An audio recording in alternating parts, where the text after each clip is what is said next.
Lucio ng Batang Quiapo, magpapaalam na? Usap-usapan ngayon sa mga kapamilya viewer ng FPJs. Batang Quiapo ang posibilidad na magpaalam na sa serye ang karakter ni Lucio Liberan na ginagampanan ng batikang aktor na Ronnie Lazaro.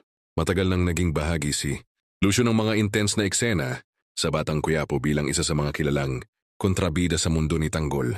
Kilala ang karakter bilang leader ng grupong Red Phoenix na sangkot sa iba't ibang iligal na operasyon at mapanlinlang na mga plano laban sa mga bida ng kwento. Sa mga nagdaang episodes, kapansin-pansin ang unti-unting paglala ng sitwasyon ni Lucio mula sa pagiging matapang at mapangahas.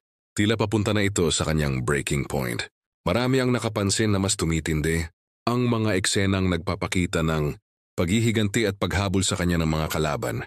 Kaya't marami ang nagtataka kung ito na nga ba ang huling mga araw ng karakter sa serye. Bagamat walang opisyal na kumpirmasyon mula sa ABS-CBN o sa kampo ni Ronnie Lazaro, napapansin ng mga loyal na manonood na madalas nang mabanggit tingis pangkal ni Lucio sa mga eksenang may kasamang emosyonal na pamamaalam at paghaharap.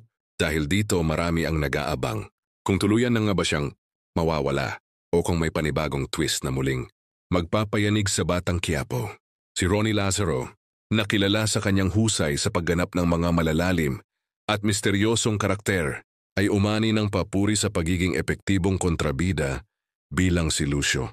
Kung sakaling ito na nga ang huling kabanata ng kanyang karakter, tiyak na mamimiss siya ng mga manonood na nasanay sa kanyang malat tahimik pero delikado na presensya sa serye.